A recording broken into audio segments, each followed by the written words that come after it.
हरे कृष्णा बच्चों। तो चलिए अपनी क्लास को हम स्टार्ट करें।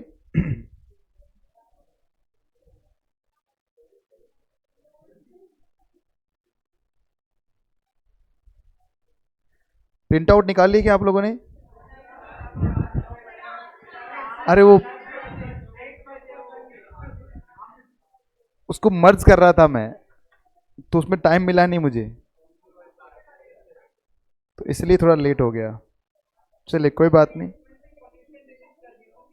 नहीं नहीं, मैं एक्स्ट्रा क्वेश्चन करवा दूंगा ना, बोला ना तुम्हें। हाँ जी बेटा। नहीं नहीं, अपडेटेड अब भेजा है। आपने कौन सा करवा लिया? बहुत बढ़िया।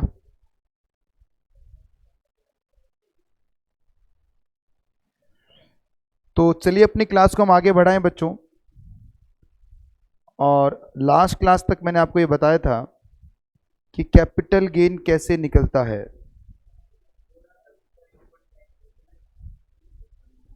ये क्या है? सी ए में लो बाय।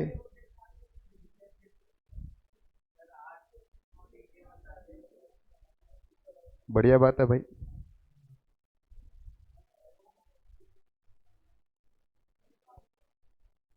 देखिए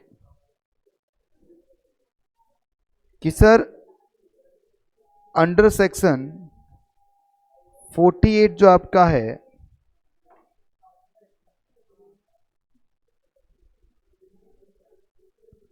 computation of capital gain,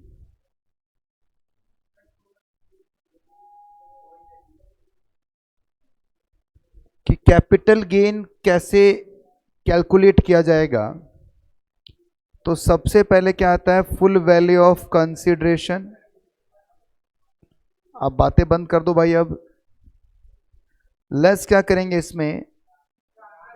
transfer के एक्सपेंस। ये क्या बनेगा? Net consideration. और इसमें से लेस क्या करोगे आप? कॉस्ट ऑफ एक्विजिशन और कॉस्ट ऑफ इंप्रूवमेंट। अभी जो बचेगा बच्चों, उसे नाम दिया गया है कैपिटल गेन का। ठीक है। अब कैपिटल गेन आपका लॉन्ग टर्म होगा या शॉर्ट टर्म होगा, ये डिपेंड करता है कि पीरियड ऑफ होल्डिंग क्या है आपकी। अगर आपने उसको किसी पर्टिकुलर पीरियड तक होल्ड कर रखा है, अगर वो शेयर्स हैं तो 12 महीने तक तो शॉर्ट टर्म है, 12 महीने के बाद लॉन्ग टर्म है। अगर वो अनलिस्टेड शेयर्स हैं तो ये कितना हो जाएगा? 24 मंथ हो जाएगा। अगर जीरो कूपन बॉन्ड है या इक्विटी ओरिएंटेड फंड है तो भी कितना देखोगे आप? 12 मंथ देखोगे। इमूवेबल प्रॉपर्टी है बच्चों तो कितना होगा? 24 मंथ। और इसके अलावा जो बचेगा उस पर कितना आएगा? 36 मंथ आ जाएगा। तो ये मैंने लास्ट क्लास में सेक्शन 48 आपको सिखाया था। ठीक है। इस पे हमने एक क्वेश्चन भी करके देखा था बच्चों। और अब हम सेक्शन 48 के प्रोविजोज पढ़ने जा रहे हैं। सर सेक्शन 48 का प्रोविजो, क्योंकि सेक्शन 48 क्या बताता है हमें? कंप्यूटेशन बताता है बच्चों, कि कैपिटल गेन का कंप्यूटेशन कैसे बनेगा, ये सेक्शन 48 बता रहा है। और 48 सीधी सीधी बात करता है। वो कहता है सबसे पहले फुल वैल्यू ऑफ कंसिडरेशन ले लेना, ट्रांसफर एक्सपेंस माइनस कर देना, cost of acquisition, cost of improvement क्या आएगा? कैपिटल गेन आ जाएगा। अब ये जो बातें लिखी हुई हैं, ये बातों में कुछ ना कुछ चेंज होगा, तभी तो ये प्रोविजो बनेगा। कौन है? भिजवा लो।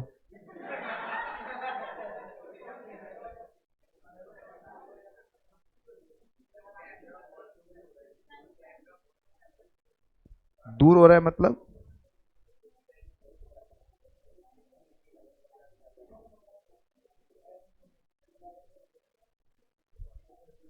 कर दे, पास कर दे।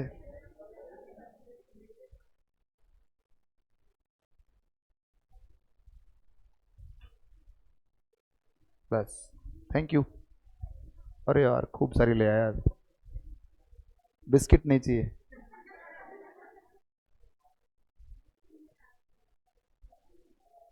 प्लीज बातें बंद कर दो बच्चों, प्लीज। मुश्किल टॉपिक पढ़ रहे हैं हम, कैपिटल गेन में मुश्किल टॉपिक पढ़ रहे हैं, थोड़े सीरियसनेस समझिए सेक्शंस की। पीजीवीपी इंपॉर्टेंट चैप्टर था और सेकंड इंपॉर्टेंट हमारा कैपिटल गेन है।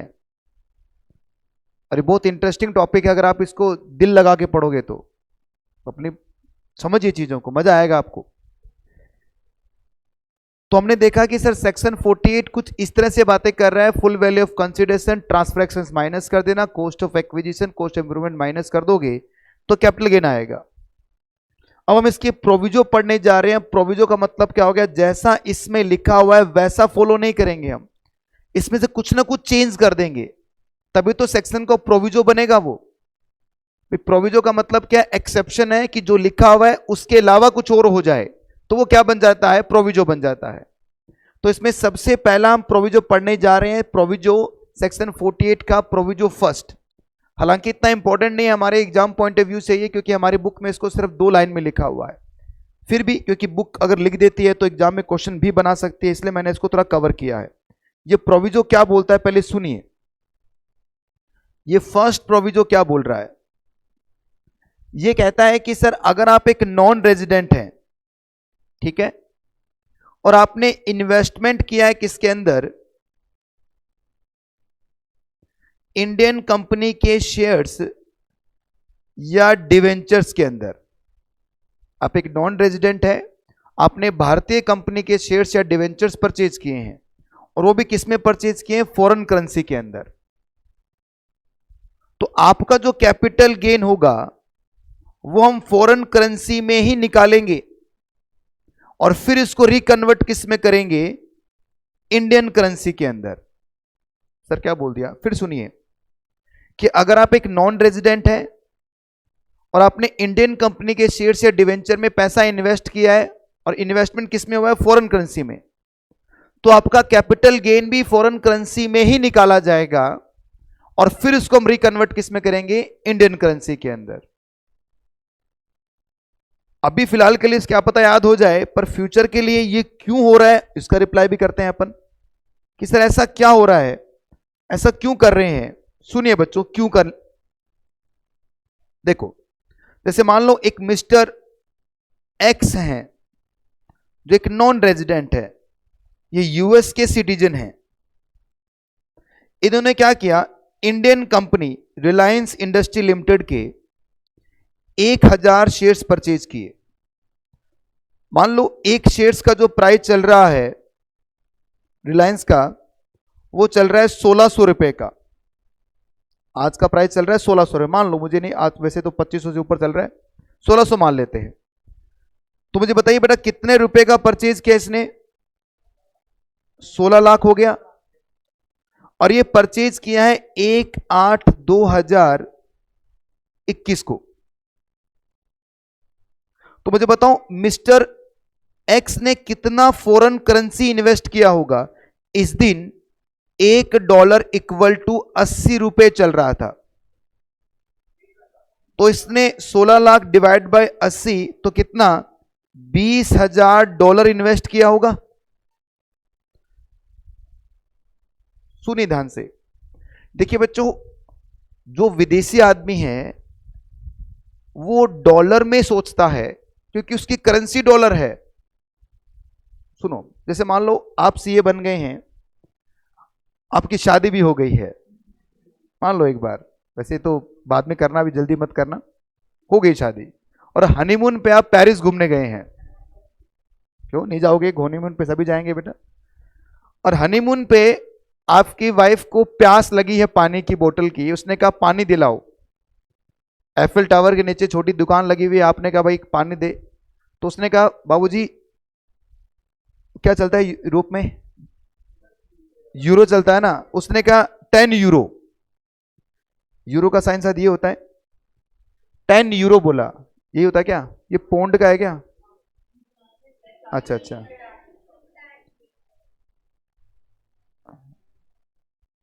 ये ऐसे, बस इतना ही। तो 10 यूरो बन गया आपका। अब आपको पता है सर 1 यूरो इक्वल टू मान लेते हैं उस समय 100 रुपए का है, तो आप क्या सोचेंगे? 1000 रुपए की पानी की बोतल। देखिए सच्चाई है ये, क्योंकि हम चीजों को तभी पहचानेंगे जब उसको इंडियन करेंसी में कन्वर्ट करेंगे। आप यूरोप में घूम रहे हैं, आपको कोई शर्ट पसंद आ गई, आपसे पूछा कितने की शर्ट है ये, वो कह रहा भाई साहब ये 50 यूरो की है, तो 50 यूरो समझ में नहीं आएगा आपको। पहले उसको आप मल्टीप्लाई करेंगे कि कितने की है, और फिर कंपेयर करेंगे इंडिया में कितने की, यहां पर कितने की, तब जाके उसे परचेज करेंगे या नहीं करेंगे। आई बात समझ में? क्योंकि हमारी करेंसी क्या है? रूपी है। जब तक वो चीज को हम रूपी में, क्योंकि हमने रूपी में जिया है अपने आप को। इसी तरह एक नॉन रेजिडेंट की करेंसी क्या है? डॉलर है। उसको रूपी समझ में नहीं आता, उसको डॉलर समझ में आता है। उस बेचारे ने $20,000 इन्वेस्ट किए हैं किसके अंदर? इंडियन करेंसी में। सुनना पूरी कहानी। और अब 1/8/2022 को रिलायंस इंडस्ट्री लिमिटेड का जो शेयर था वो 1600 से बढ़कर 1700 रुपए हो गया।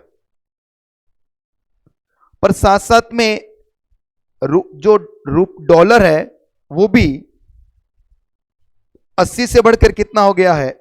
86 हो गया।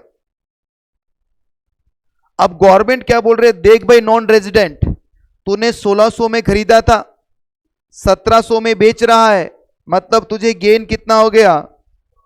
मल्टीप्लाई कितना शेयर परचेज किए तूने, तो तुझे 1 लाख रुपए का कैपिटल गेन हो गया, क्योंकि शेयर्स है इसलिए लॉन्ग टर्म कैपिटल गेन हुआ है। ठीक है। अब वो नॉन रेजिडेंट के पॉइंट ऑफ व्यू से सोचिए, उसने कहा मैंने इन्वेस्ट कितना किया है? $20,000, मुझे वापस कितना मिलेगा? 1700 मल्टीप्लाई कितना? 1000 डिवाइडेड बाय 86। आज डॉलर का प्राइस कितना है? 86। बताओ बेटा। 19767। मतलब उसने इन्वेस्ट किया था $20,000, रह गया कितना? वो तो वो अलग रो रहा है, गवर्नमेंट अलग तैयार हो कि 1 लाख रुपए का प्रॉफिट है। अरे प्रॉफिट है सर, मैंने $20,000 आपकी कंपनी को दिए थे, और कंपनी ने 1 साल के बाद में मुझे कितने दिए वापिस? 19,767 रुपीज दिए हैं। सर मुझे तो लॉस है, आप कहां इसमें प्रॉफिट ढूंढ रहे हैं? कंपनी कह रही यार सही में 1600 में खरीदा था, 1700 हो गया। अरे भाई ये क्यों हो रहा है ऐसा? क्योंकि करेंसी का फ्लक्चुएशन हो गया है। इसीलिए गवर्नमेंट क्या बोल रही है कि देख भाई नॉन रेजिडेंट, हम तेरे इंटरेस्ट को नुकसान नहीं पहुंचाएंगे। इसीलिए जो तूने इन्वेस्टमेंट किया है, कि अगर एक नॉन रेजिडेंट ने फॉरेन करेंसी में कोई इंडियन कंपनी के शेयर्स या डिवेंचर्स परचेज किए हैं, किसमें? फॉरेन करेंसी में, तो उसका कैपिटल गेन हम फॉरेन करेंसी में ही निकालेंगे। अगर फॉरेन करेंसी में उसे गेन हो रहा है तो फिर उससे क्या लेंगे? हम टैक्स लेंगे। अभी वाला केस मैंने क्या बताया? तो उस केस में लॉस हो रहा था उसको बेचारे को, तो उससे टैक्स चार्ज नहीं किया जाएगा। बताइए क्या मेरी बात आप तक पहुंची? तो पढ़ दीजिए फर्स्ट प्रोविजो अपने आप, क्वेश्चन भी अपने आप पढ़ दीजिए, तब तक मैं चाय का आनंद लेता हूं। कल तो संडे खराब हो गया, पूरा इंडिया ने क्या बेइज्जती करवाई है। क्या जीतेंगे रे वर्ल्ड कप? ऐसे वर्ल्ड कप जीतेंगे क्या?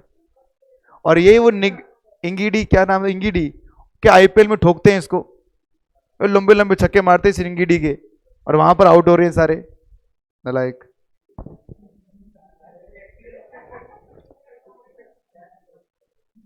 चलो छोड़ो रे, क्वेश्चन करते हैं अपन तो।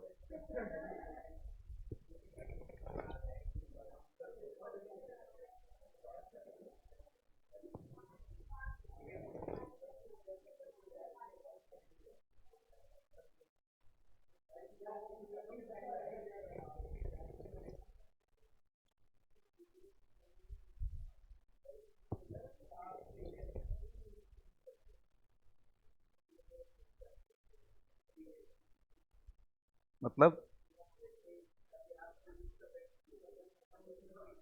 नहीं बेटा, पूरा ही नया बनता है।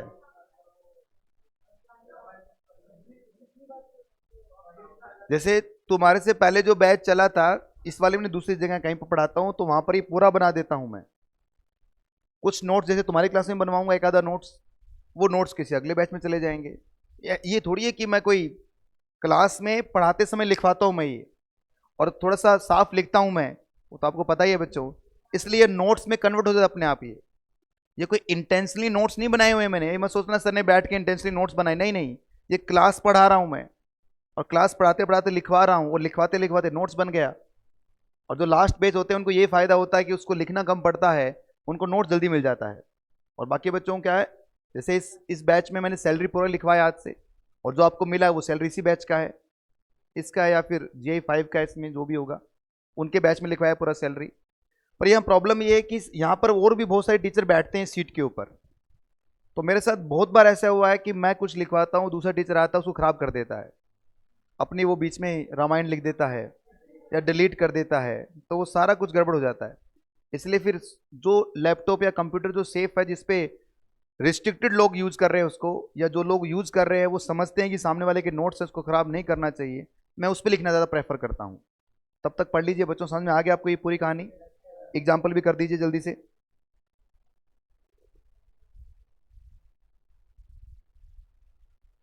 एक नॉन रेजिडेंट ने परचेज किए शेयर्स या डिवेंचर या बॉन्ड इंडियन कंपनी के एक्वायर किया इन फॉरेन करेंसी में, then the capital gain shall be calculated किसमें, foreign currency, and after that its shall be reconverted किसके अंदर, इंडियन करेंसी। मिस्टर पी एक नॉन रेजिडेंट है बच्चों, इन्होंने परचेज किया ABC लिमिटेड इंडियन कंपनी के 1000 शेयर 80 रुपए के भाव से, फॉरेन करेंसी में परचेज किया था 1 फरवरी 2022 को, 31/12/2022 को मिस्टर पी ने इन शेयर्स को बेच दिया है 100 रुपए के भाव से, और कैपिटल गेन आपको बताना है, अगर इसका जो भाव चल रहा है बच्चों 31/12 को तो 90 रुपीज, और 1/1/2022 को 80 रुपए है। वैसे देखा जाए तो कितना प्रॉफिट नजर आ रहा है आपको, 80 रुपए का आपने शेयर परचेज किया, 100 में आपने बेच दिया, 20 मल्टीप्लाई 1000 कितना हो गया, 20,000 का गेन।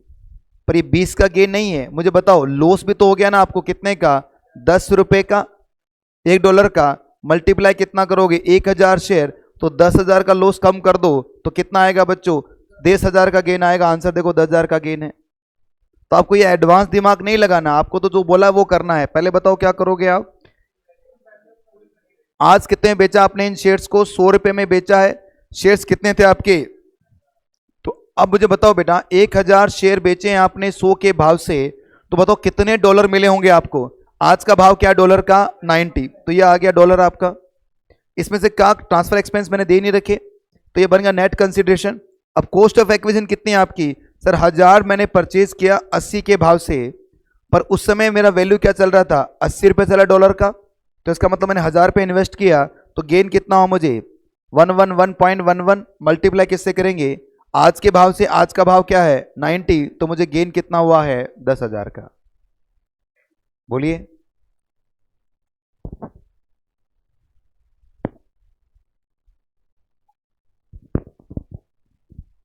अब बिल्कुल शांत होकर बैठेंगे सामने, मोस्ट इंपॉर्टेंट टॉपिक है बच्चों, क्योंकि पूरा कैपिटल गेन इस पर बेस्ड है जो हम पढ़ने जा रहे हैं। अब मैं पहले आपसे एक सिचुएशन डालता हूं, अपने दिमाग को यूज करना और मुझे बताना क्या होना चाहिए। सर एक मकान मैंने परचेज किया 1/8/2006 में, और ये मैंने परचेज किया था 10 लाख रुपए में। ठीक है भाई, क्या मकान कैपिटल एसेट्स होती है क्या, यस सर, क्योंकि वो इमोल प्रॉपर्टी है, और जितनी भी इमोल प्रॉपर्टी सभी क्या है, कैपिटल एसेट्स होती हैं। इस मकान को मैंने बेच दिया 1 जनवरी 2023 को, मैंने इसको सोल्ड किया है बच्चों, कितने में, 60 लाख रुपए में, और ट्रांसफर के एक्सपेंस दिए मैंने 5 लाख रुपए के। और आपसे पूछ रहा हूं बताओ मेरा कैपिटल गेन कितना है।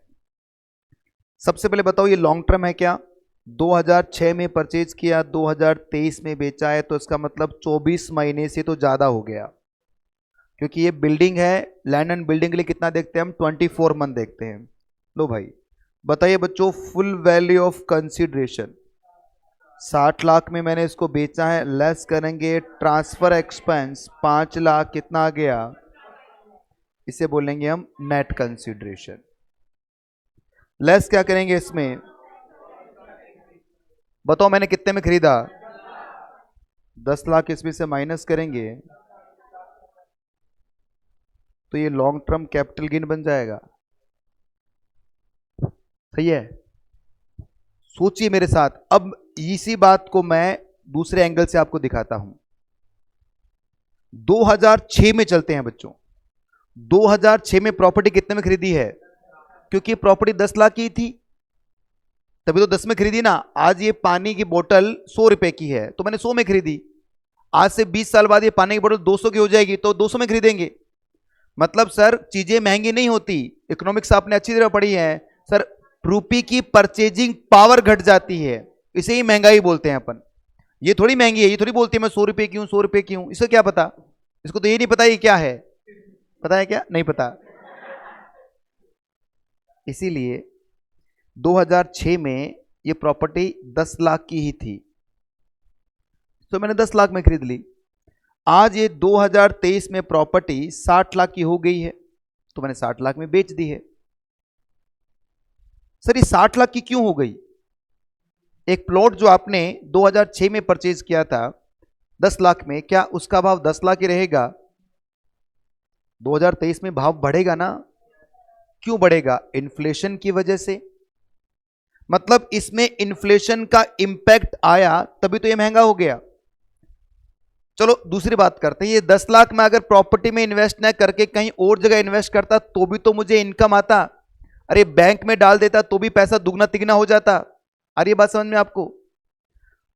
तो इसका मतलब क्या है कि सर आप 2006 की वैल्यू को कंपेयर कर रहे हैं 2023 की वैल्यू के साथ, जो गलत है। अरे इन्फ्लेशन नाम की चीज भी तो इस पीरियड के बीच में आ चुकी है। समझ में आ रहा है मैं क्या बोलना चाह रहा हूं? मतलब आप जो कर रहे हो 2006 की वैल्यू को डायरेक्ट इसमें से माइनस करके बोल रहे हो कैपिटल गेन आ गया। कैपिटल गेन थोड़ी है ये वैल्यू जो आपकी है ये इन्फ्लेक्टेड भी तो करोगे आप। मतलब सर मतलब इस वैल्यू को आप, ये जो वैल्यू बढ़ी है ये क्यों बढ़ी है? इन्फ्लेशन की वजह से बढ़ी है। अगर मैं इस वैल्यू में उस इन्फ्लेशन का इंपैक्ट ऐड कर दूं तो पता चलेगा सही वैल्यू कितनी है इस प्रॉपर्टी की। मान लो मैंने इन्फ्लेशन का इंपैक्ट इसमें जोड़ दिया, मुझे पता चला सही वैल्यू आ रही है इस प्रॉपर्टी की कितने की, 40 लाख की। तो अब आप कहेंगे कि सर सही मायने मैंने गेन कितना कमाया है, 15 लाख रुपए का, ना कि 45 लाख है। आई क्या बात समझ में? अच्छा, करना क्या है सर? करना बच्चों ये है कि जो वैल्यू आपको दे रखी है इस वैल्यू को आपको आज की वैल्यू में कन्वर्ट करना पड़ेगा। मतलब सर जब कंपैरिजन करते हो आप, एक छोटा सा बच्चा है बच्चों, अभी वो 2 साल का है, और एक बड़ा सा आदमी है 20 साल का लड़का है। अब ये दोनों लड़ रहे हैं, कौन जीतेगा? अरे 20 वाले जीतेगा, 2 सालों क्या मार रहे हैं और खुश हो रहा है, देखो मैंने मार दिया। रुक जा भाई, या तो 20 साल इसके बराबर के 20 साल पर आया, या वेट कर इसके 20 साल का होने का और उसके बाद लड़ाई करना इसके साथ में, तब पता चलेगा कौन जीत रहा है। मतलब एग्जाम्पल अजीब सा हो गया ये, पर आप समझिए एग्जाम्पल अजीब सा हो गया, कहीं और डायरेक्शन में घूम गया। आप भी कुछ सोच रहे हैं कि 20 साल में मैं भी तो 20-40 का हो जाऊंगा, वो सब चीजें कंसिडर करेंगे अपन। पर सोचिए कि जब आपको दो चीजों को कंपेयर करना है तो बराबर भी तो लेके आओगे। इस वैल्यू को बैक साइड में नहीं जा सकते आप, तो इससे क्या करोगे, इस वैल्यू को आप क्या करोगे, आज की वैल्यू पे कन्वर्ट कर दोगे। और इस कॉस्ट को जब आज की वैल्यू पे आप कन्वर्ट करते हो, इसे बोलते हैं इंडेक्सेशन। आई क्या बात समझ में आपको? इसे बोलते हैं, इसे इंडेक्स कर देना। और ये इंडेक्सेशन लिखा गया है हमारे सेकंड प्रोविजो के अंदर। सर ये प्रोविजो क्यों है? क्योंकि अगर सेक्शन 48 की बात करें तो 48 तो क्या बोलता है, फुल वैल्यू ऑफ कंसिडरेशन। फिर क्या बोलता है बच्चों, ट्रांसफर एक्सपेंस। फिर क्या आएगा, नेट कंसिडरेशन। फिर बोलता है कॉस्ट ऑफ एक्विजिशन और कॉस्ट ऑफ इंप्रूवमेंट। यह है 48। पर हम क्या कर रहे हैं बच्चों, इस कॉस्ट ऑफ एक्विजिशन को किस में कन्वर्ट कर रहे हैं? तो मतलब इंडेक्स कॉस्ट ऑफ एक्विजिशन बना रहे हैं। अभी कॉस्ट ऑफ एक्विजिशन नहीं रहेगा, ये क्या बन जाएगा, इंडेक्स कॉस्ट ऑफ एक्विजिशन, इसलिए क्या बन रहा है, प्रोविजो बन रहा है इस सेक्शन का। आई बात समझ में? अब समझते हैं क्या है प्रोविजो। रुकिए पहले मैं थोड़ी चाय पी लूं।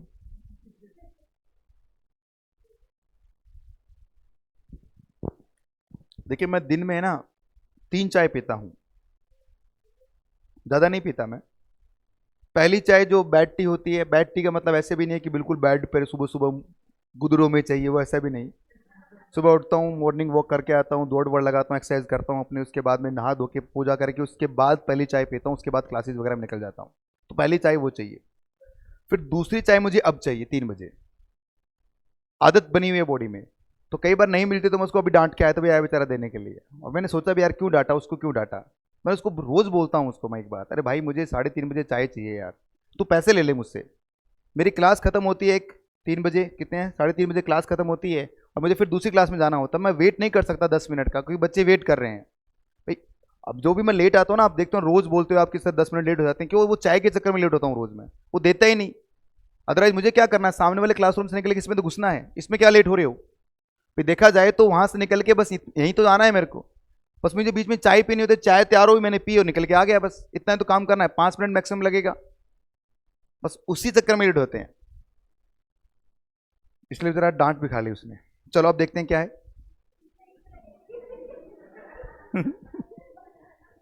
तीसरी शाम को वाइफ के साथ एक चाय तो होती है बेटा, जहां पर आराम से बात होती है हमारी, बाकी तो फाइट ही चलती रहती है। तो मैं उसको मिस नहीं करता। चलिए समझते हैं कि सर अगर आपके पास लॉन्ग टर्म कैपिटल एसेट है, याद रखना इंडेक्सेशन हमेशा लॉन्ग टर्म कैपिटल एसेट्स का ही होता है, ठीक है?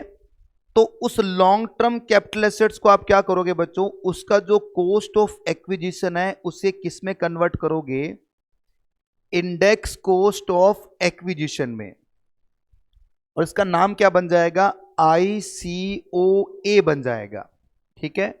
फिर सुनिए, अगर कोई कैपिटल एसेट्स आपके लॉन्ग टर्म कैपिटल एसेट्स हैं, सर ये लॉन्ग टर्म कैपिटल एसेट्स क्या होती है, अगर किसी एसेट्स को आपने 12 महीना, 24 महीना या 36 महीने से ज्यादा के लिए होल्ड किया है तो क्या बन जाती है, लॉन्ग टर्म कैपिटल एसेट्स। और लॉन्ग टर्म कैपिटल एसेट से क्या निकलता है, लॉन्ग टर्म कैपिटल गेन निकलता है, ठीक है बच्चों? तो उस लॉन्ग टर्म कैपिटल एसेट से आपका कोई भी है, चाहे वो शेयर्स है, चाहे वो ज्वेलरी है, चाहे वो मकान है, चाहे वो बिल्डिंग है, XYZ जो भी है, तो उसको आपको क्या करना पड़ेगा, उसकी कॉस्ट ऑफ एक्विजिशन को इंडेक्स कॉस्ट में कंपैरिजन मतलब कन्वर्ट करना पड़ेगा। तो अब कॉस्ट ऑफ एक्विजिशन को आप इंडेक्स कॉस्ट ऑफ एक्विजिशन में कैसे कन्वर्ट करते हैं, उसकी एक प्रक्रिया है बच्चों, एक प्रोसेस है। क्या प्रोसेस है, सबसे पहले क्या लेना है, कॉस्ट ऑफ एक्विजिशन, उसको मल्टीप्लाई करना है। मुझे बताओ बच्चों, ये वैल्यू यहां से यहां बढ़ी है, क्यों बढ़ी है, इन्फ्लेशन के इंपैक्ट की वजह से। तो मैं इसमें क्या जोड़ देता हूं, वापस इन्फ्लेशन का इंपैक्ट जोड़ देता हूं। तो मुझे क्या करना पड़ेगा, मुझे इन्फ्लेशन के इंडेक्स नंबर दिए जाएंगे। सर इंडेक्स नंबर, हाँ बच्चों, मतलब गवर्नमेंट कहती है कि सर 1 अप्रैल 2001 में कोई चीज 100 रुपए की थी ना, तो आज वो चीज 1 अप्रैल 2022 में 331 की हो चुकी है। ये गवर्नमेंट के आंकड़े हैं बच्चों।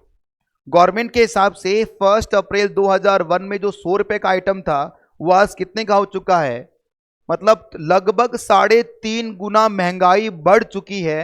कितने, इन 20-22 साल के अंदर, 20-22 साल ही तो हुए हैं, तो इस 20-22 साल के अंदर आपके 3.5 गुना महंगाई बढ़ गई है।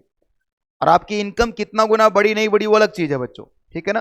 तो ये इन्फ्लेशन है, और ये हर साल के इन्फ्लेशन के इंडेक्स नंबर होते हैं। ये इंडेक्स नंबर है बच्चों, इंडेक्स नंबर। तो आपको क्या करना पड़ेगा, इंडेक्स कौन सा होगा, इसे बोलते हैं कॉस्ट इन्फ्लेशन इंडेक्स, CII। ऊपर कौन सा CII आएगा, जिस समय एसेट्स को आप क्या कर रहे हैं, ट्रांसफर कर रहे हैं, मतलब बेच रहे हैं। और नीचे कौन सा CII आएगा बच्चों, जिस समय एसेट्स को आपने क्या किया है, परचेज किया है। फॉर एग्जाम्पल, मैंने एक मकान परचेज किया 1 अप्रैल 2001 को, कितने में परचेज किया, 10 लाख में। और इस मकान को मैंने 1 अप्रैल 2022 में सोल्ड कर दिया, कितने में सोल्ड किया है मैंने? 35 लाख में। आपसे पूछ रहा हूं, बताओ मुझे कैपिटल गेन कितना हुआ? तो सबसे पहले आप क्या बोलोगे? मेरी फुल वैल्यू ऑफ कंसिडरेशन, बेचा कितने में मैंने इसको? 35 लाख में। लेस करेंगे ट्रांसफर एक्सपेंस जो है ही नहीं। सर अब नहीं है तो क्यों लिखते हो आप? बेटा ये फॉर्मेट का पार्ट है, ये लिखना पड़ेगा आपको, ये लिखना पड़ेगा, नहीं है तो भी लिखना पड़ेगा, ठीक है। ये क्या बन गया आपका? Net consideration 35 lakh. अब लेस क्या करोगे? Cost of acquisition. ना ना ना, कॉस्ट ऑफ एक्विजिशन नहीं, इंडेक्स कॉस्ट ऑफ एक्विजिशन। क्यों सर? क्योंकि परचेज कब किया था? 2001-2 में परचेज किया। और बताइए सेल कब कर रहा हूं? 22-23 में सेल कर रहा हूं, 24 महीने से ऊपर हो गया, तो क्या बन गया? ये लॉन्ग टर्म कैपिटल एसेट्स बन गया। तो अब इसकी कॉस्ट को मुझे क्या करना पड़ेगा? इंडेक्स कॉस्ट में कन्वर्ट करना पड़ेगा। फॉर्मूला क्या है? सबसे पहले बताओ वैल्यू कितनी है इसकी? 10 लाख। कॉस्ट कितना हुआ? 10 लाख मल्टीप्लाई CII। मुझे बताओ 2001-2 का CII कितना है? 100। तो डिवाइड कितने से होगा? और अगर आज का इंडेक्स कितना है बच्चों? 331 से मल्टीप्लाई कर दोगे तो आएगा 33.1। ये आपका आज की वैल्यू है। तो मुझे बताओ सही मायने मुझे लॉन्ग टर्म कैपिटल गेन कितना हुआ? 1 ये मुझे गेन हुआ है। ना कि आप इसमें बोल दोगे कि सर गेन आपको 25 लाख का हुआ है। 25 का नहीं हुआ भाई, सही गेन कितना है? मुझे 1.9 लाख का गेन हुआ है। आई बात यहां तक समझ में आपको? अब आपको मैं कुछ चीजें दिखाना पसंद करूंगा। पहले तो मॉड्यूल देखिए, आप इधर देखिए सामने ही। अपने जो साथ में मॉड्यूल आए हैं उसको आप कुछ दिनों के लिए मत लेके आइए, मॉड्यूल कैरी मत कीजिए, आप नोट्स कैरी कीजिए खाली, ठीक है। और मॉड्यूल का जो भी छोटा मोटा काम होगा वो किताब में आपको दिखाता रहूंगा मैं। तो हमें मॉड्यूल के अंदर ये CII मतलब कॉस्ट इन्फ्लेशन इंडेक्स दिया हुआ है। कितने गया भाई? ये रहा, ये देखो बच्चों प्लीज। 2001-2 इसको बेस इंडेक्स बोलते हैं अपन। कितना होता है बच्चों ये? और आज का इंडेक्स कितना है? 331 है। हाँ ये बढ़िया क्वेश्चन है। क्या सर हमें ये याद करना है क्या? नो बच्चों, आपको एक भी इंडेक्स याद नहीं करना। अब मेरी तरफ से अगर बोलो तो दो इंडेक्स आप याद रख लीजिए। एक तो 2001-2 का जो बेस इंडेक्स है 100, और एक करंट ईयर का कितना है? 331। ये दो तो कम से कम याद कर लीजिए आप। हालांकि आपको ये दो भी एग्जाम में दिए जाएंगे, पर जब हम प्रैक्टिस क्वेश्चंस करेंगे मॉड्यूल के, स्कैनर के, या मैं क्लास में क्वेश्चन करवाऊंगा, तो मैं बार बार नहीं बोलूंगा कि बेटा करंट ईयर का जो CII है वो कितना है? 331। देखो CII 33 बार बार नहीं बोलूंगा, इसलिए 331 तो दिमाग में रख लो। फिर भी क्योंकि आपका जो डाउट है उसको मैं एकदम क्लियर करके चलूंगा बच्चों, कि हमारा काम है डाउट क्लियर करके चलना। तो ये देखो, ये आपके प्रीवियस ईयर के एग्जामिनेशन पेपर है, इंटरमीडिएट और पेपर नंबर 4। और इसमें कोई भी पेपर उठा लेते हैं, उसमें कैपिटल गेन का अगर कोई क्वेश्चन आता है, कैसे पता चलता है बच्चों? हमेशा लास्ट में देखना आपको, अगर कुछ पूछेगा तो आपको वो कॉस्ट इन्फ्लेशन इंडेक्स आपको दिया जाएगा। देखो 2021 का कितना है? 301, और 5 का कितना है? 117। सर क्या एग्जामिनर सही देता है क्या? ये भी चेक करवा देता हूं। मुझे बताओ 2021 का कितना लिखा है और 5 से कितना है? चेक कर लो बेटा। आइला सही लिखा है ये तो इसका मतलब क्या हो गया? आपको नहीं पढ़ना है बच्चों, इसको याद नहीं करना है, ठीक है।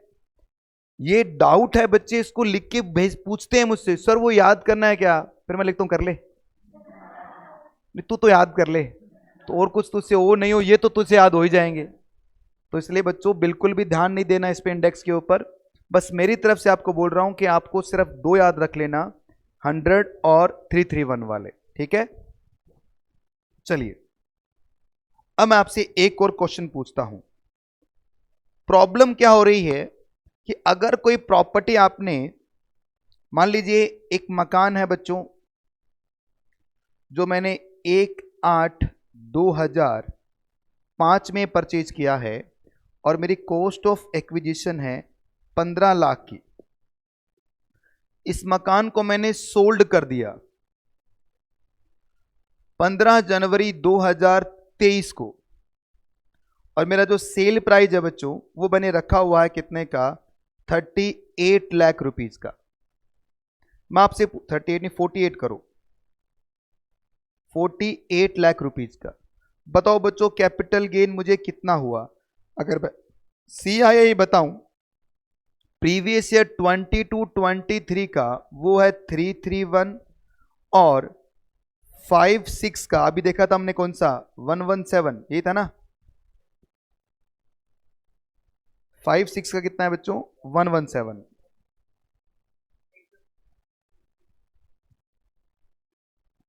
बताओ कैपिटल गेन कितना होगा।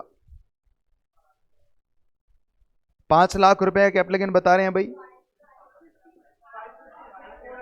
556 410।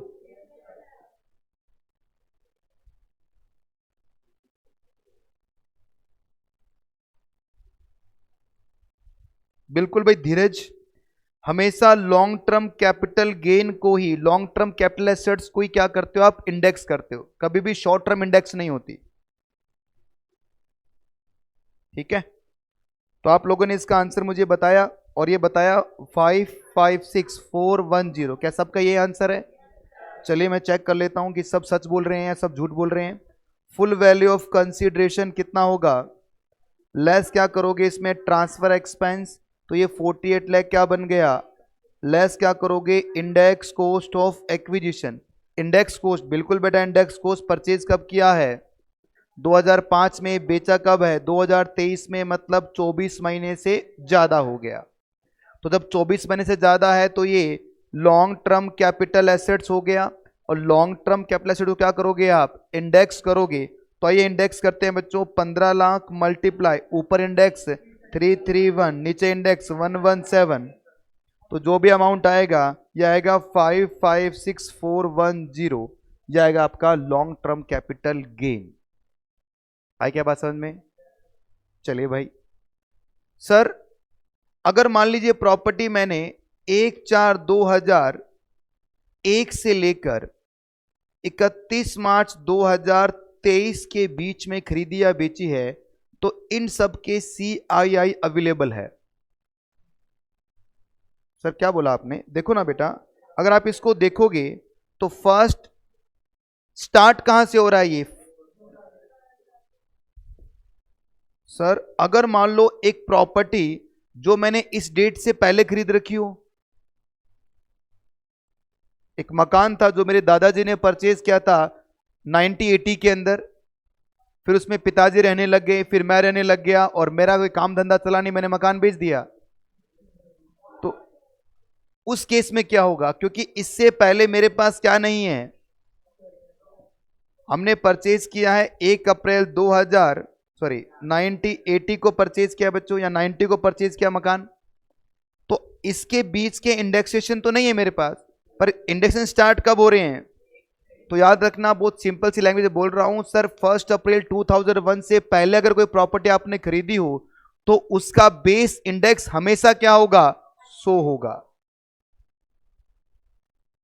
सर जब 100 होगा तो चीजें गड़बड़ हो गई। अभी तो आप बता रहे हैं कि इन्फ्लेशन के इंपैक्ट को जोड़ रहे हैं हम, तो आपने यहां का इंडेक्सेशन ले लिया, यहां से यहां तक का तो इन्फ्लेशन आपने जोड़ दिया, पर सर इसका क्या, ये कहां गया सर। तो गवर्नमेंट क्या बोल रही है, देखिए इसके पीछे के हम आपको इंडेक्सेशन नहीं दे सकते, पर हां ये जो प्रॉपर्टी आपकी जो 90 की थी, हम बता देंगे कि सर ये प्रॉपर्टी की वैल्यू आज की, मतलब इस दिन की उसकी फेयर मार्केट वैल्यू क्या है। मतलब कोई प्रॉपर्टी आपने 1 अप्रैल 2001 से पहले परचेज कर रखी है, तो उसके पहले के इंडेक्सेशन तो आपके पास नहीं है। इंडेक्सेशन करता क्या है बच्चों, इन्फ्लेशन का इंपैक्ट को ऐड कर देता है। तो हम एक काम करते हैं, हम इसकी आज की वैल्यू बता देते हैं, मतलब यहां से लेकर यहां तक का इन्फ्लेशन ऐड करके हम बता ही देंगे कितना होता है। अब तो आगे ले जाओगे इसको। अच्छा, तो अब सोचिए बच्चों, अगर कोई प्रॉपर्टी 1 अप्रैल 2001 से पहले की परचेज कर रखी है, तो आपको दो काम करने होंगे। एक काम बेस इंडेक्स हमेशा 100 रखना होगा, दूसरा काम क्वेश्चन में हमेशा क्या दिया जाएगा आपको, एफएमबी दिया जाएगा उस प्रॉपर्टी का 1 अप्रैल 2001 का। तो अगर एफएमबी नहीं दिया जाए, दिया जाएगा। सर नहीं दिया जाए, दिया जाएगा बच्चों। अगर नहीं दिया जाए तो क्वेश्चन में एरर है, बोनस नंबर मिलेगा। फिर मान लो हम क्या करें सर, जो वैल्यू है वही ले लो फिर, और ऑप्शन थोड़ी हमारे पास, हम थोड़ी अंदाजा लगाएंगे। आई बात समझ में? सर मान लीजिए मैंने प्रॉपर्टी परचेज की है 1/4/99 को, और उस समय मेरी जो परचेज कोस्ट है बच्चों वो 10 लाख की है, और 1 अप्रैल 2001 को उसकी एफएमबी हो गई है 8 लाख की। तो क्या मैं आप 8 लाख मानूंगा? नहीं नहीं, मेरी परचेज कोस्ट कितनी है, 10 लाख मान लूंगा मैं। अरे यहां तो इन्फ्लेशन की वजह से कम हो रहा है, ज्यादा थोड़ी बढ़ रहा है। तो इसका मतलब फॉर्मूला क्या बन के आ रहा है कि अगर प्रॉपर्टी आपने 1 अप्रैल 2001 से पहले परचेज की है, तो जो भी आपकी एक्चुअल कॉस्ट है और जो उसकी एफएमबी है, विच एवर इज हायर जो होगा वो बनेगा कॉस्ट ऑफ एक्विजिशन। फिर इसको क्या करोगे आप, इंडेक्स कर दोगे। फिर फाइनेंस एक्ट 2020 में एक अमेंडमेंट आया, और ये अमेंडमेंट क्या बोलता है कि देखिए, अगर कोई प्रॉपर्टी जो 1 अप्रैल 2001 से आपने पहले परचेज की है और वो प्रॉपर्टी लैंड एंड बिल्डिंग है, तो उस केस में क्या करना पड़ेगा आपको, एफएमबी तो दी जाएगी ना 1 अप्रैल 2001 की, इसको आपको एसडीवी से भी कंपेयर करना पड़ेगा, और एसडीवी और FMB which ever is lower देखना पड़ेगा। अब जो अमाउंट आएगा उसको किससे कंपेयर करोगे आप, एक्चुअल कॉस्ट के साथ। इन दोनों में जो हायर होगा वो क्या बनेगा, कॉस्ट ऑफ एक्विजिशन। आई क्या बात समझ में? क्या अमेंडमेंट आया बच्चों कि अभी तक क्या कर रहे थे आप, एफएमवी सो किससे कंपेयर कर रहे थे, एक्चुअल कॉस्ट के साथ। इन दोनों में जो हायर होगा वो क्या बनता था, कॉस्ट ऑफ एक्विजिशन। अब गवर्नमेंट अमेंडमेंट डाला, क्या बोला कि सर इसको पहले एसडीवी से कंपेयर कर लेना, इन दोनों में जो लोअर होगा उसको किससे कंपेयर करना, इसके साथ। अब इनमें जो हायर होगा वो क्या बनेगा। चलो प्रैक्टिस भी करवा देते हैं हाथ के हाथ। मुझे बताइए बच्चों, प्रॉपर्टी आपने परचेज किया है 1/4/90 को, ठीक है, इसकी एक्चुअल कॉस्ट है, एफएमवी है 1 अप्रैल 2001 को, और एसडीवी है बच्चों 1 अप्रैल 2001 को। तो कॉस्ट ऑफ एक्विजिशन कितनी होगी, एक्चुअल कॉस्ट 100 है बच्चों, ये है आपकी 120, ये है आपकी 80, ये है 80, ये है 120, ये है 80, ये 120, ये 120, ये 130, ये 160, ये 170, ये है 180। बताओ पहले का कैसे चेक करोगे, इन दोनों में लोअर कौन सा, 80 और 100 में हायर कौन सा, 100 आ जाएगा। दूसरे केस में लोअर कौन सा, दोनों में हायर कौन सा, 80। तीसरे केस में लोअर कौन सा, हायर कौन सा,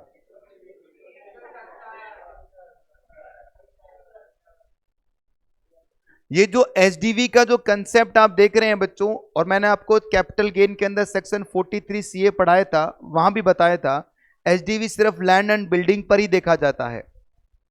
अगर ज्वेलरी की हम बात करें तो वहां एसडीवी कंसीडर मत कर लेना, वहां क्या कंसीडर करोगे आप, एफएमबी कंसीडर करोगे अगर प्रॉपर्टी 1 अप्रैल 2001 के पहले की है। अगर 1 अप्रैल 2001 के बाद के तो फिर तो कोई लड़ाई नहीं है, फिर तो सारे इंडेक्स वगैरह दे रखे हैं, फिर तो लगाओ इंडेक्स और करो मौज। अरे बोलिए ना।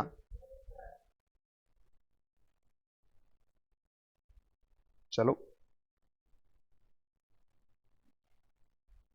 इन सबको हम बाद में पढ़ेंगे, उससे पहले मैं आपसे एक क्वेश्चन करवाना चाहूंगा। रुक जाओ बच्चों, क्योंकि अभी तक आपके पास प्रिंट आउट तो है नहीं, तो क्यों ना मैं इसके मजे ले लूं, इसी बात के मजे ले लिए जाएं, क्योंकि बाद में तो आप नकलची बंदर बन जाओगे।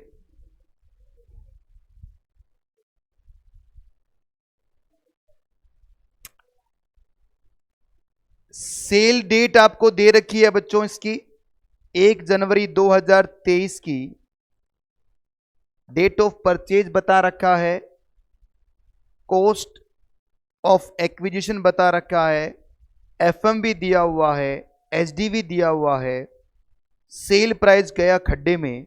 आप तो मुझे बताना इंडेक्स कॉस्ट ऑफ एक्विजिशन कितना होगा। अब मुझे बता दीजिए आपको क्या क्या चाहिए, कौन कौन से इंडेक्स चाहिए मुझे पहले बताइए। सर ये तो पुराना है, इसका तो 100 रहेगा। 2012-13 का इंडेक्स होता है बेटा 100। 2004-5 का इंडेक्स आएगा आपका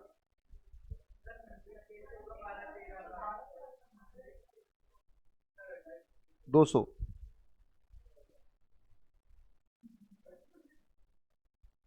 थैंक यू। 4-5 का इंडेक्स आपका देखना पड़ेगा। और 18-19 का जो इंडेक्स है वो आपका 270, नहीं 289। रुको यार, 317, 301, 289, 272। तो ये है 21-22, ये 20-21, तो ये 272 है। फिर भी एक बार देख लेते हैं अपन, ज़्यादा हीरो बनने की जरूरत नहीं है अपने को। तो 4-5 भी देख लेंगे। 4-5 कितना है, 113 है। और 12-13 कितना है बेटा, 12-13 200 है। और 18-19 कितना है, 280 है ना, गड़बड़ होता है ना अभी तो।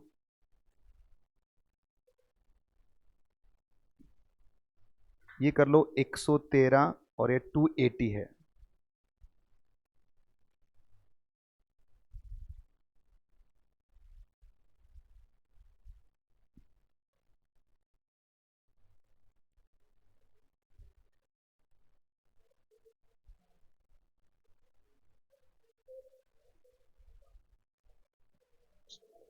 सभी 6 का आंसर लिख के रखोगे साइड में।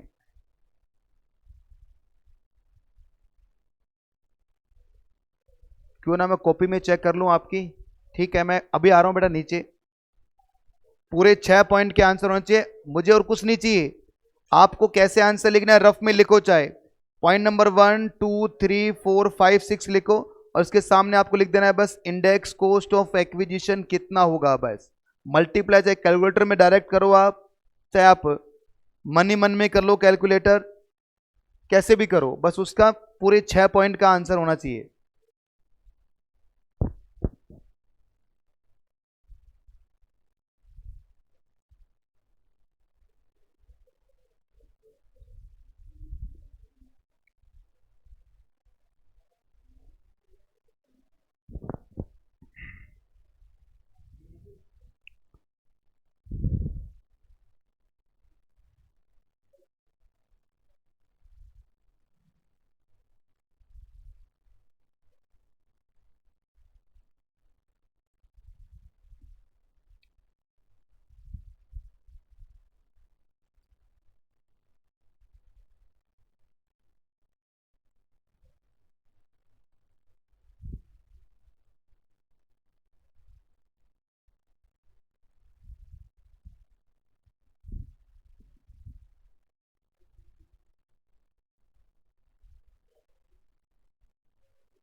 सिर्फ इंडेक्स कॉस्ट ऑफ एक्विजिशन निकालनी है बच्चों।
हाँ भाई, सबने कर लिया क्या?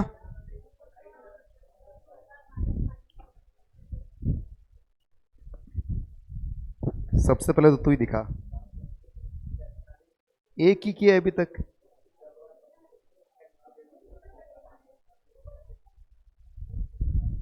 गोल्ड है, बिल्डिंग है, शेयर्स हैं, बिल्डिंग, प्लॉट और ज्वेलरी। JW का मतलब ज्वेलरी है भाई।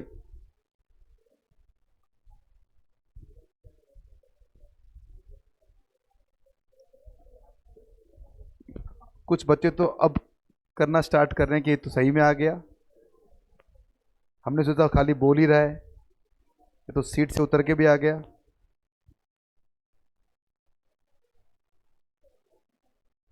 कर लिए सारे बेटा? पहली कॉपी मिली है मुझे जिसमें सारे आंसर लिखे हुए हैं।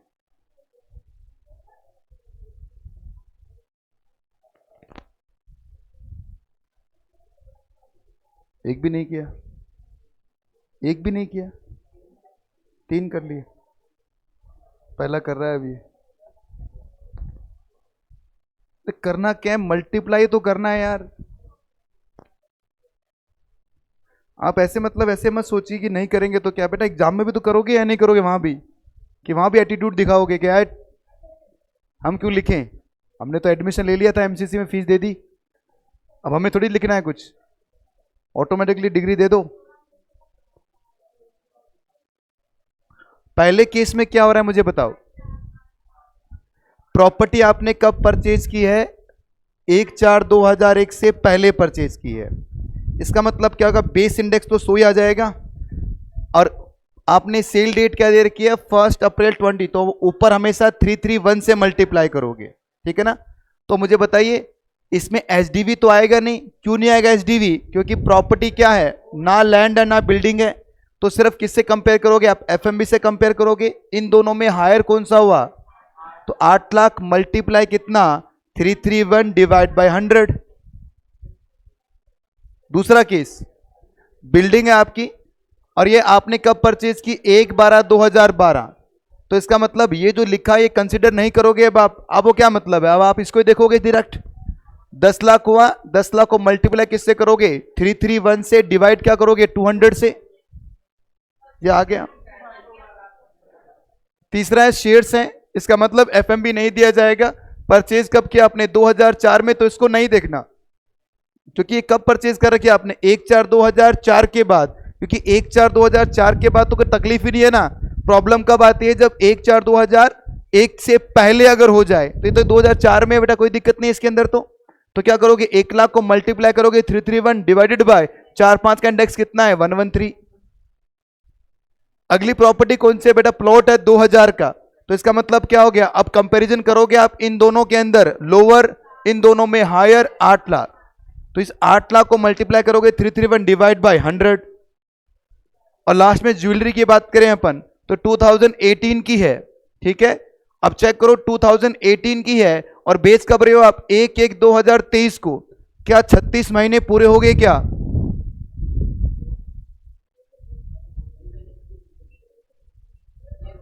ये गुगली थी बेटा, इसे बोलते हैं गुगली।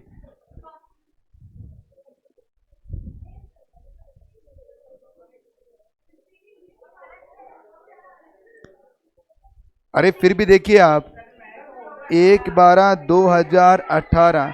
तो रुक तो जाओ, 3 साल जोड़ के तो देखो इसमें।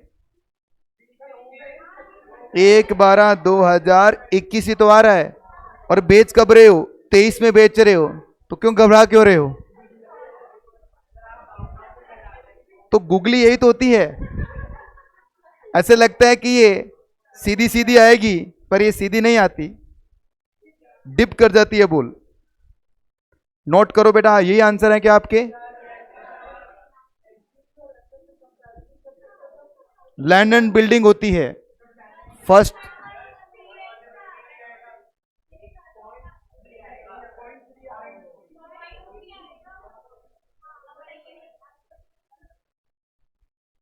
बहुत मजा आता है ना सर की गलती निकालने में।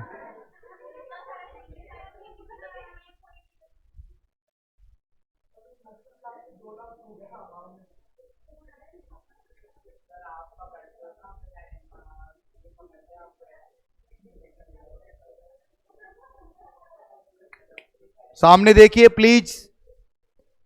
Second provision of section 48 indexation. देखिए ये कोई जरूरी नहीं है कि आप इसके प्रिंट आउट ही निकालें।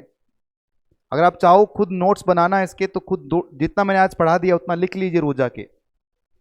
अगर आप चाहो तो प्रिंट आउट निकालोगे तो सब कुछ लिखा लिखा है आपके पास तैयार है बेटा, पका पका है, सब कुछ बना हुआ है, बस खाना ही है आपको। अगर आपके पास समय है, आपको लगता है कि मैम इसको लिख सकते हैं अपने आप, तो आप लिखिए, क्योंकि ज़्यादा पेज नहीं है। टोटल देखोगे आप 22-23 पेज के टोटल नोट्स हैं आपके, 22-23 पेज। रोज क्लास में मैक्सिमम 2 पेज ही होंगे। घर पे जाके मेरे हिसाब से इतना तो मैं मानता हूँ आप सी स्टूडेंट है, घर पे जाके रिवाइज तो जरूर करते होंगे जो पढ़ाया। अगर नहीं कर रहे तो बहुत बड़ी गलती कर रहे हो आप। पास नहीं हो पाओगे, लिख के लेना मेरे से। आप क्या सोच रहे हैं आपको सुपरमैन है क्या जो आपको पढ़ा दिया वो हमेशा याद रहेगा? नहीं रहेगा बेटा। अरे मैं कुछ नहीं भाई रिवाइज नहीं करता, मैं भूल जाता हूँ, इतने सालों से पढ़ा रहा हूँ। आप तो पहली बार ही पढ़ने जा रहे हो, तो रिवाइज तो आपको रोज करना पड़ेगा, पुराना भी रिवाइज करते रहना पड़ेगा, तब जाके चीजें दिमाग में बैठनी स्टार्ट होंगी। इसलिए अगर आप चाहो, आपके पास आधे घंटा एक्स्ट्रा है घर पे, आप चाहो इस नोट्स को लिखना, अपने तरीके से लिखना, कुछ नई चीजें और इसमें डालना, कोई नए नए कलर इसमें डालना, तो आप कर सकते हो बच्चों, वो आप में पूरी फ्रीडम है।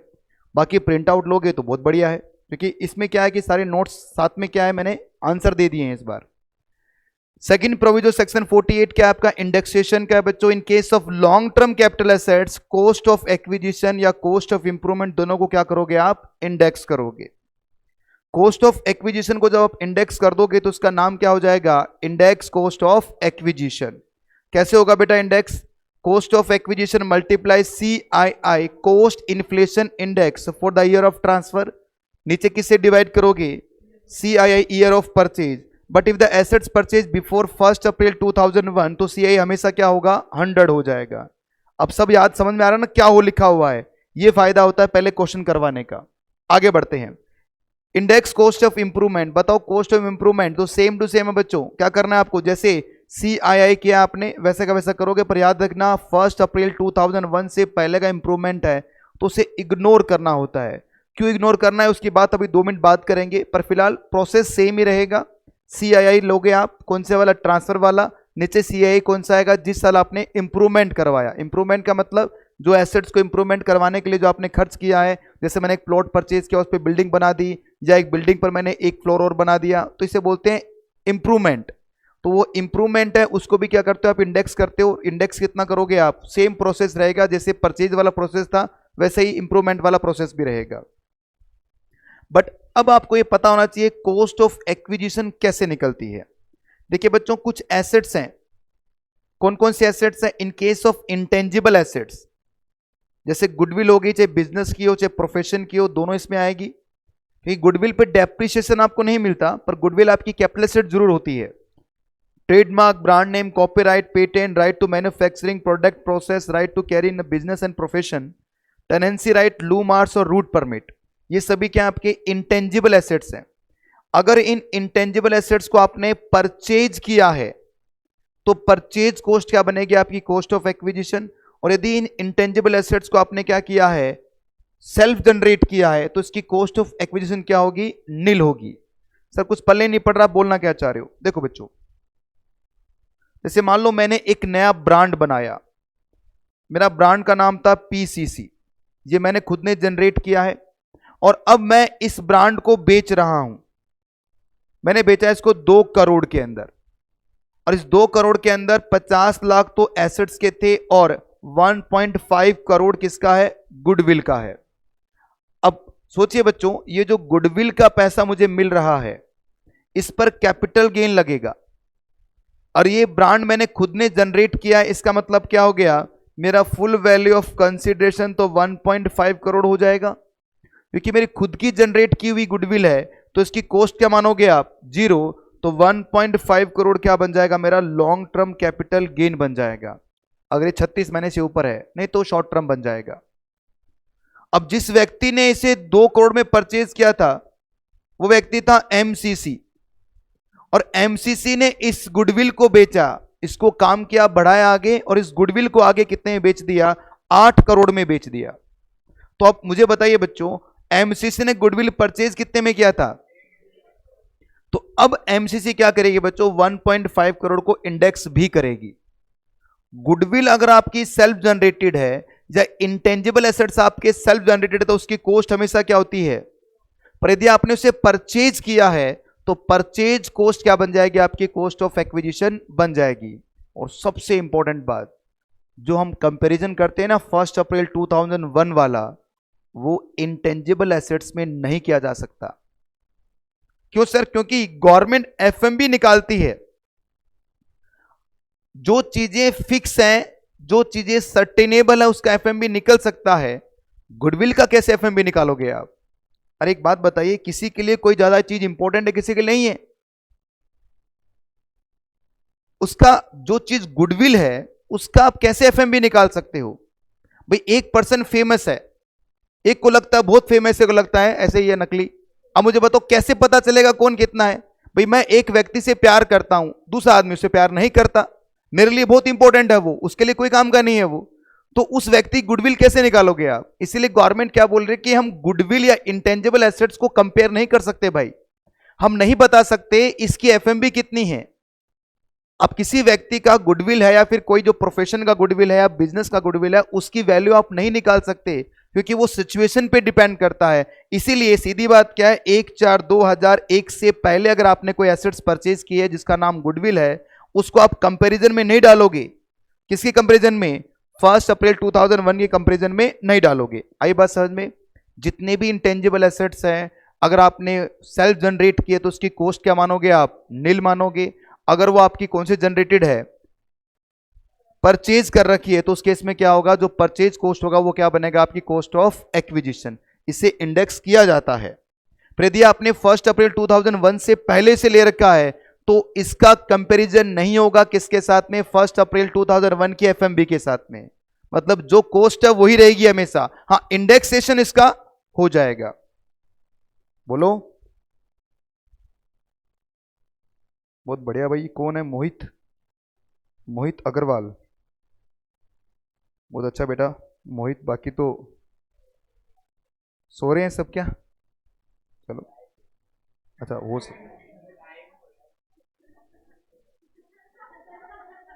तो तू घर पे बैठ के यही करता था है? ठीक है।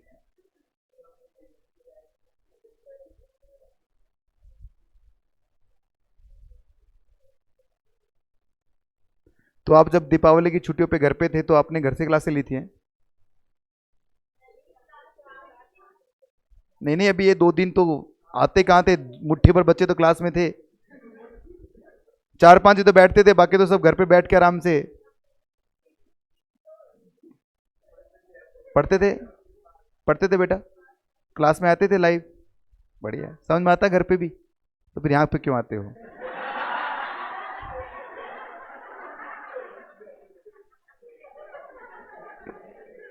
जब घर में सब कुछ सही है तो फिर कॉन्टिन्यूसली नहीं बैठ पाते।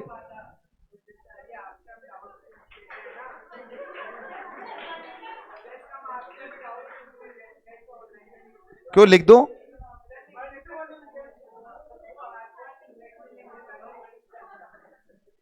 भाई इनका ये मानना है कि सर ऑनलाइन में बस एक ही परेशानी है कि हाथ क्या डाउट नहीं पूछ सकते और लिखने में जोर आता है, ऐसे कुछ। तो इसका मतलब अपन ये भी फीचर कर सकते हैं कि एक यहाँ पे स्पीकर रखूं मैं और वहां से बच्चा अपना माइक ऑन करे और मुझसे क्वेश्चन यहाँ डायरेक्ट पूछ ले और मैं उसको रिप्लाई कर दूं। ये भी हो सकता है, इंप्रूवमेंट हो जाएगा।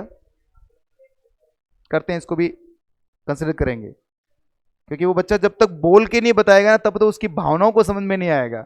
लिखे कितना लिखेगा वो? ठीक है, चलिए ठीक है, बस करो बेटा, अब एडवाइस देना। अब पढ़ो इसको क्या लिखा हुआ है। हम कॉस्ट ऑफ एक्विजिशन सीख रहे हैं बच्चों। सबसे पहले कौन से एसेट्स है, प्लीज बातें बंद कर दो।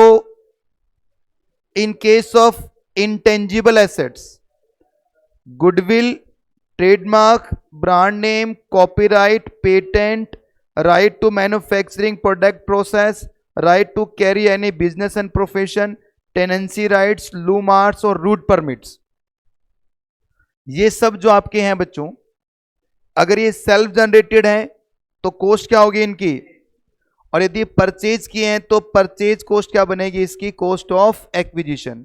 और ये जो रेड में मैंने लिखा हुआ है ये मुझे समझ में नहीं आ रहा, मैंने क्या लिख दिया, पढ़ के बताओ।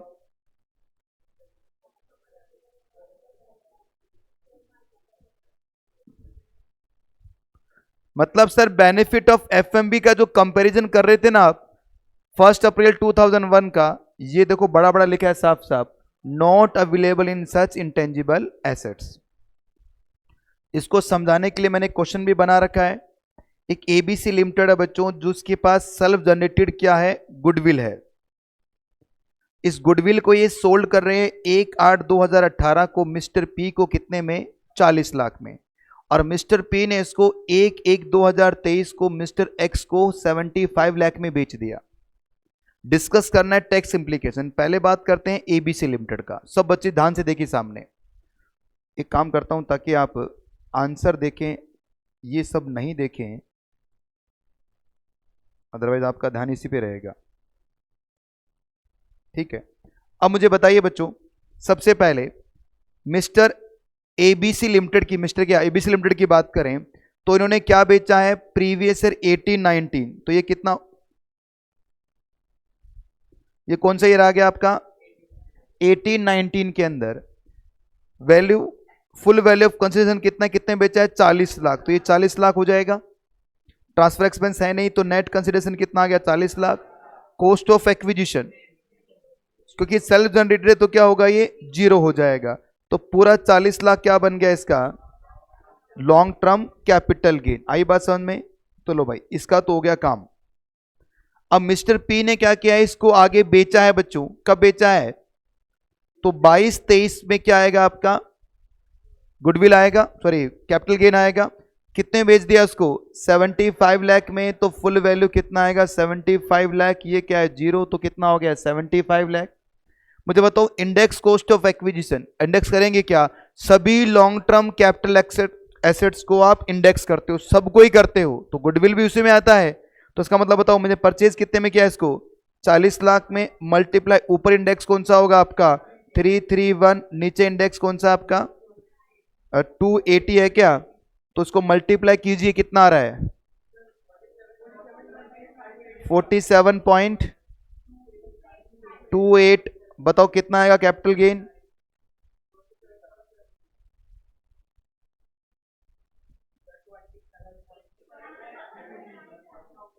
बहुत ही लेट अरे तो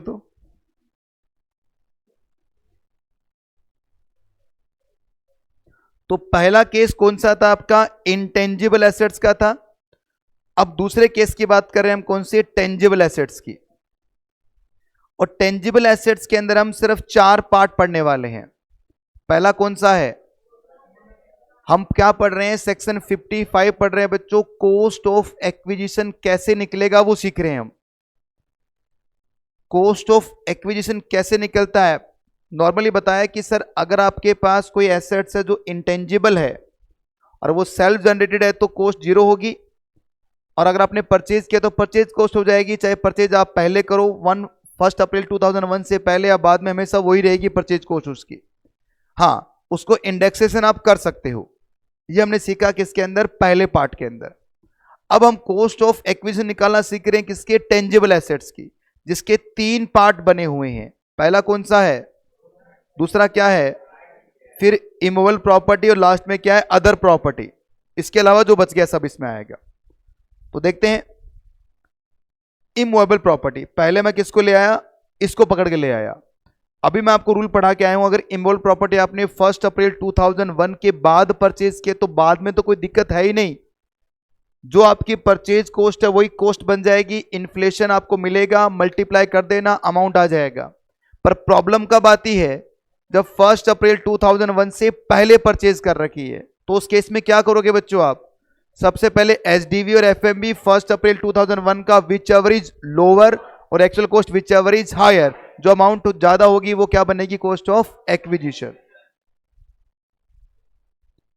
इमूवेबल प्रॉपर्टी है, if land and building acquired before 1 April 2001, step number 1 में क्या आएगा, एफएमबी है लैंड एंड बिल्डिंग का 1 अप्रैल 2001, और एसडीवी लैंड एंड बिल्डिंग का 1 अप्रैल 2000 विच एवर इज, और बाद में क्या होगा, हायर देख लोगे आप। और अगर हम बात करें किसकी,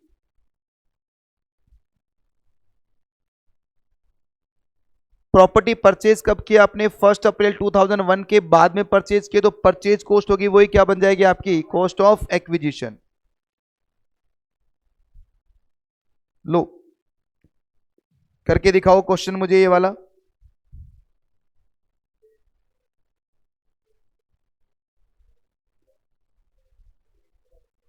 पहले वाले में क्या आ रहा है? 150, 100, 2-3 आंसर आ रहे।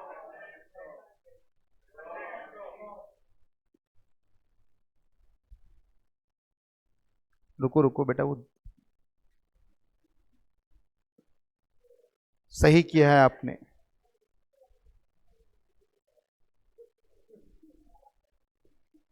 अब बात करते हैं मूवेबल प्रॉपर्टीज की। मूवेबल प्रॉपर्टी में क्या होगा बच्चों? अगर प्रॉपर्टी आपने 1 अप्रैल 2001 से पहले परचेज की है तो एफएमवी से कंपेयर कर लोगे आप, क्योंकि यहां एसडीवी तो होती नहीं है, तो एफएमवी और actual cost whichever is higher देख लोगे। और 1 अप्रैल 2001 के बाद का है तो हमेशा जो परचेज कॉस्ट होगी वो क्या बनेगा? Cost of acquisition. और ये क्वेश्चन अभी आपने मुझे करके दिखा दिया। क्या था ना हमने ये क्वेश्चन? चलिए बच्चों, यहां तक हमने पढ़ लिया है। कल इसका प्रिंट आउट ले लेना आप। आज के लिए अपनी सभा को यहीं हम समाप्त करेंगे, तो फिर अगले विचारों के साथ में हम इकट्ठे होंगे। आज के लिए इतना ही। बाय बच्चों।